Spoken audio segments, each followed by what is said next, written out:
Hi Riya families. இன்றைக்கி நம்ம வீட்டில் மார்னிங் என்ன ஃபுட்டுன்னு பார்த்தீங்கன்னா, மீன் மேக்கர் போட்டு வந்து தக்காளி சாப்பாடுனும் சொல்லலாம், வெஜிடபிள் பிரியாணினும் சொல்லிக்கலாம். ஆனால் வெஜிடபிள்ஸ் எதுவுமே போடலை, தக்காளி சாதமே நம்ம எடுத்துக்கோம். அதுதான் இன்றைக்கி நம்ம வீட்டில் செஞ்சுருக்கோம். நாங்கள் எங்கே போனோன்னு பார்த்தீங்கன்னா, வாய்க்காலுக்கு போனோம். நேற்று வீடியோவில் சொன்னேன், ஃப்ரெண்டு கூட வந்து வாய்க்காலுக்கு போகிறதா.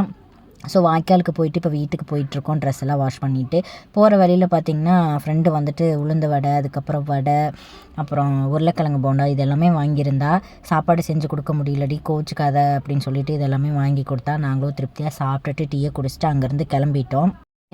அதுக்கப்புறம் என் ஃப்ரெண்டு பார்த்திங்கன்னா, பிரியா உனக்கு ஒன்று எடுத்து வச்சுருக்கேன் இருன்னு சொல்லிட்டு வந்தா. என்னன்னு சொல்லி கேட்டப்போ, ஹேர் ஆயில் வந்து கடையிலேருந்து வாங்கிட்டு வந்தேன்டி, எனக்கு ஒரு பாட்டில் உனக்கு ஒரு பாட்டில் வாங்கிட்டு வந்தேன் அப்படின்னு சொல்லி ஆயிலெலாம் ஊற்றி ரெடி பண்ணி கொடுத்தா. எதுக்கு இதுன்னு கேட்டேன். இது யூஸ் பண்ணி பாரு பிரியா, நல்லா தான் இருக்கும் அப்படின்னு சொல்லி சொன்னால். செக்கில் அரைச்ச எண்ணெய் வந்து தேங்காய் எண்ணெய் வந்து ரெடி பண்ணி அவளே ஊற்றி கொடுத்துட்டா. இது பார்த்திங்கன்னா ஒரு நாள் ஃபுல்லாக ஊறணும் பிரியா, ஊறினதுக்கப்புறம் பார்த்திங்கன்னா நல்லா ரெட் கலரில் வரும் அப்படின்னு சொல்லியிருந்தா. இதை நான் ஃபஸ்ட் டைம் தான் யூஸ் பண்ணுறேன். யூஸ் பண்ணவங்க எப்படி இருக்குன்னு சொல்லிட்டு கமெண்ட்டில் சொல்லுங்கள். என் ஃப்ரெண்டு யூஸ் பண்ணியிருக்கா. அவளுக்கு நல்லாவே ஹேர் வளர ஆரம்பிச்சிருச்சு. அவளுக்கு நல்லா ஹேர் கொட்டிகிட்டு இருந்துச்சு. கொட்டி தான் வளரும் பிரியா, நான் சூப்பராக வளரும்னு சொல்லி சொன்னான். இது நிறையா ஷாப்பில் பார்த்துருக்கேன், பட் நான் வாங்கி யூஸ் பண்ணணும்னு நினச்சதில்லை. இந்த ரெட் கலரில் இருக்கிறது பார்த்திங்கன்னா, அவள் ரொம்ப நாளாக யூஸ் பண்ணிகிட்டு இருக்கிறது. இந்த பாட்டில் தான் வந்து இப்போ நான் வாங்கியிருக்கிறது. இது எப்படி இருக்குது அப்படின்னு கமெண்ட்டில் சொல்லுங்கள். வீட்டுக்கு போகலான்னு சொல்லிட்டு கிளம்புனோம். நாங்கள் அக்கா வீட்டுக்கு வந்துவிட்டோம். அக்கா வீடும் ஃப்ரெண்டு வீடும் வந்து கொஞ்சம் பக்கம்தான்.